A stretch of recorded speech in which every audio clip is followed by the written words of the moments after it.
بسم الله الرحمن الرحيم السلام عليكم ورحمة الله تعالى وبركاته داوديال كسو دوادا ورركا subaxnimo ee xogta ciyaaraha qodobada aad kula socon doontaana waxaa ka mid ah Bayern Munich oo xaqiijisay in ay doonayso la soo wareegitaanka Lorenzen macalinka kooxda PSG oo shaki geliyay mustaqbalka kooxda ee Mbappe iyo Neymar iyadoo lala xiriirinayo Real Madrid agaasimaha kooxda Inter Frankfurt oo ka hadlay mustaqbalka xidiga weerarka uga ciyaara kooxdaasi ee Luka Jovic oo dhawaan heshiis la gaaray Real kooxda Manchester United oo markaan u jihaysatay la soo wareegitaanka difaaca garabka midig ee kooxda PSG Munier qodobadaas iyo kuwa kale ayaan daawadayaal saaka idinku haya wararka subaxnimo ee xogta ciyaaraha markale ku soo dhawaada kooxda Bayern Munich ayaa ku dhawaaqday in ay xiisaynayso la soo wareegitaanka ciyaaryahanka dhanka weerarka uga ciyaara kooxda Manchester City ee Lorenzen iyadoo markaasi uu haatan mugdi ku jiro booska joogtada ah ee ciyaaryahankaasi kadib markii macalinku uu ka doorbiday Raheem Sterling iyo Bernardo Silva oo qab ciyaareed wanaagsan ku soo bandhigaya garoonka Etihad Stadium Lorenzen ayaa ka mid ah ciyaartooyda daayarta ee ugu muhiimsan kooxda Man City waxaana uu waayay fursad uu waqti badan ugu ciyaaro kooxdaasi Guardiola ayaana ka doorbiday inuu dhanka weerarka ku mideeyo Bernardo Silva Raheem Sterling iyo Aguero Bayern Munich waxa ay ka mid ahayd kooxihii ay Man City ku garaacday saxiixa Lorenzen oo markii hore iyagu doonayay in ay la soo wareegaan laakiin haatan ayay Bayern Munich u muuqataa in ay markaa ciyaaryahanka dib ula wareegi karto Roberto Lewandowski ayaa dhawaan sheegay in Lorenzen uu yahay ciyaartooy isla markiiba horumarin ka sameyn kara kooxdiisa Bayern Munich waxaana la filayaa in uu bedel u noqdo labada ciyaartooy ee muhiimka u ahaa kooxdaasi ee dhawaan ka tagay kooxda ee Arjen Robben iyo Frank Ribery madaxweynaha kooxda Bayern Munich ee Uli Hoeneß oo wax laga weydiiyay arrimaha ku saabsan Lorenzen ayaa yiri anagu waxaan la xaalaynaa ciyaartooygan waana hadal shaki weyn sii geliyay mustaqbalka Lorenzen ee Man City waan doonaynaa oo waan jecelnahay inaan soo qaadano xidigan daayarka ah waxaan haatan ku jirnaa sidii aan ula xaali lahayn ayuu hadalkiisa sii raaciyay dhinaca kale agaasimaha ciyaaraha kooxda Bayern Munich ee Hazard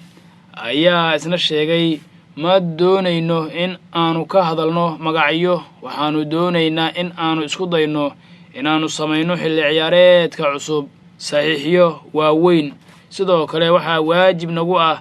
inaanu kala cadeyno lacagta diyaarka noo ah ayuu yiri agaasimaha ciyaaraha Bayern Munich Lorenzen ayaa diyaar u ah inuu ku laabto dalkiisa Germany isla markaana uu u ciyaaro kooxda Bayern Munich oo haatan kooxda ay ciyaartooyda Jarmalka ku riyoodaan in ay ka ciyaaraan Lorenzen ayaa sanadkii 2016 Man City uga soo biiray 37 milyan oo gini isagoo kooxdiisa City u soo saftay 49 kulan oo xilli ciyaareedkan ah kuwaasoo uu markaa ku dhaliyay 16 gool laakiin inta badan kulamadaasi kaydka ayuu ka soo baxay iyadoo haatan si rasmi ah uu furan yahay suuqa kala iibsiga ciyaartooyda isla markaana kooxaha waaweyn ay doonayaan inay kala qaataan ciyaartooy muhiim ah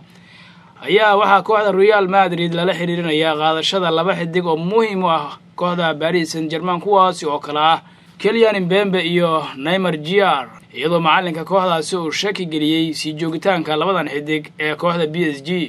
tabaha kooxda Paris Saint-Germain Thomas Tuchel ayaa hubin in Neymar iyo Mbappe ay sii joogayaan kooxda xilli ciyaareedka soo socda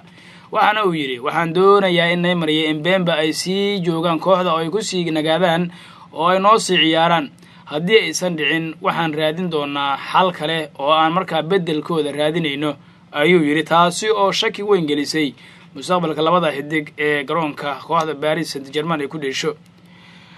macalinka ayaa muujiyay sida ay markaa suuragal u tahay in ay kooxdu lumiso labadan xidig ee weerarka ku midaysan ee Mbappe iyo Neymar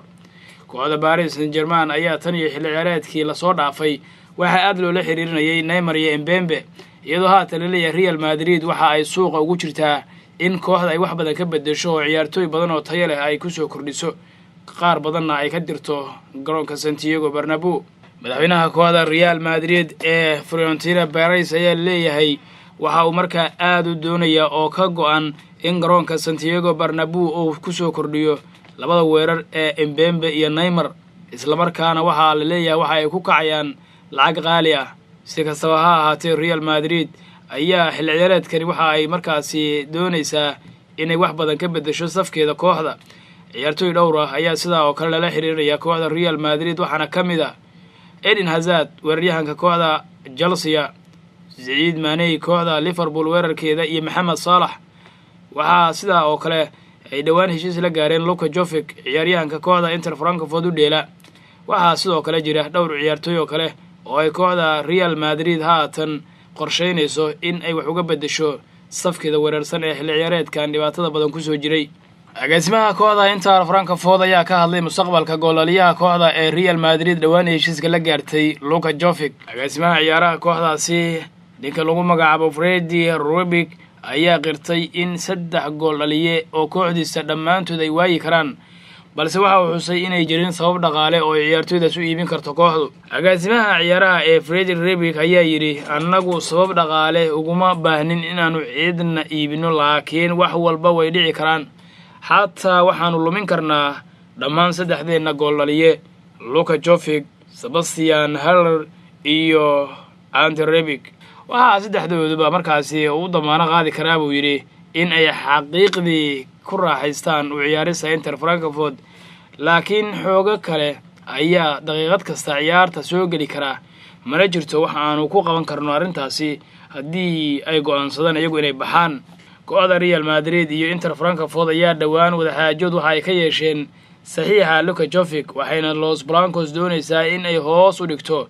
qiimaha ay Inter markaa ku dalbanayso xidigan oo ah 70 milyan oo euro. hadalka agaasimaha kooxda Inter ayaa caddayn buuxda u ah in ay diyaar u yihiin Luka Jovic inuu kooxda ka baxo haddii isagu go'aansado. Real Madrid iyo Inter Frankfurt ayaa la filayay inay heshiis ka gaari doonaan iibka Luka Jovic, kaas oo Zinedine Zidane doonayo inuu Karim Benzema weerarka kala ciyaarsiiyo. waa ciyaaryahan da'yar ah oo wax badan ka bedeli kara kooxda Real Madrid ee dhanka gool dhalinta culayska badani uu ka saaran yahay tan iyo markii uu baxay goolalihii cajiibka ahaa ee Cristiano Ronaldo oo ku biiray Serie A dalka Talyaaniga. macalinka kooxda Tottenham Hotspur ee Mauricio Pochettino ayaa ku dhawaaqay asbuucun ka hor finalka Champions League in goolaliyaha kooxda ee Harry Kane uu diyaar u yahay inuu ciyaaro finalka ay wajahayaan Liverpool. weeraryahankan xulka qaranka dalka England ee Harry Kane ayaa dhowr asbuuc waxa uu la maqnaa dhaawac anqowga ah, iyadoo ay suuragal tahay sida macalinku uu sheegay in uu ka soo muuqdo dhanka goolalinta. Tottenham ayaa waxa ay doonaysaa inay dib u hesho Harry Kane. macalinka kooxda Pochettino ayaana shirka jaraa'id waxa uu kaga hadlay suurtagalnimada uu ku safan karo ciyaaryahan Harry Kane. waxa uu yidhi aad bay ugu badan tahay Harry Kane waxa uu diyaar u noqon karaa Champions League finalkiisa oo aan wajahayno Liverpool. waan ku kalsoonahay tababarka ayuu ku soo laabtay, waxaana macquul ah in uu noo dheelo finalka championka, ayuu yidhi Mauricio Pochettino macalinka kooxda Tottenham. waxaan rajeynayaa inuu halkaas ahaado oo nala joogo oo uu markaasi ku soo bilowdo kulankaasi. aad buu muhiim noogu yahay inaan helno waqti noocaas oo kale ah oo kooxdu ay dheelayso finalka, ayuu yidhi macalinka kooxda Tottenham Hotspur macallin Mauricio Pochettino. ugu dambeyntiina kooxda Manchester United ayaa doonaysa in ay la soo wareegto difaaca garabka midig ee kooxda Paris Saint-Germain ee Monier. waxay rumaysan tahay kooxda Manchester United in ay fursad u heli karto la soo saxiixashada Thomas Monier. ciyaaryahanka xulka qaranka Belgiumka iyo kooxda Paris Saint-Germain ayaa waxaa markaas sidaa oo kale iyana doonaysaa kooxda Crystal Palace in ay la soo wareegto. waxaa la leeyahay Red Devils ayaa ku darsatay liistiga ciyaartooyda ay markaa danaynayso in ay ka soo dejiso garoonka Old Trafford in uu yahay markaa midka saxda ah ee garabka midigta difaaca ay u qaadan karto Thomas Monier. Crystal Palace ayaa doonaysa iyada qudheedu in ay markaasi ku challenge garayso ama ay kula dagaalanto kooxda Manchester United saxiixa Thomas Monier, laakiin kooxda Old Trafford ayaa aaminsan in Monier uu yahay markaasi saxiixa ugu muhiimsan ama ugu horeeya ee dhanka daafaca ay u soo qaadan karto kooxdu. heshiiska uu PSG kula joogo ayaa ku eg sanadka 2020, taasoo ka dhigan in hal xil ciyaareed haatan uu u harsan yahay. waxaana markaa Daily Mail ay leedahay waxay diyaar u tahay Manchester United in ay dalab ka gudbiso Thomas Monier difaaca kooxda Paris Saint-Germain iyo xulka qaranka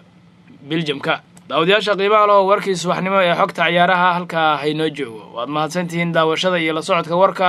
daawada haddii aad ku cusub tahay fadlan subscribe page-ka mahadsanidin page-ka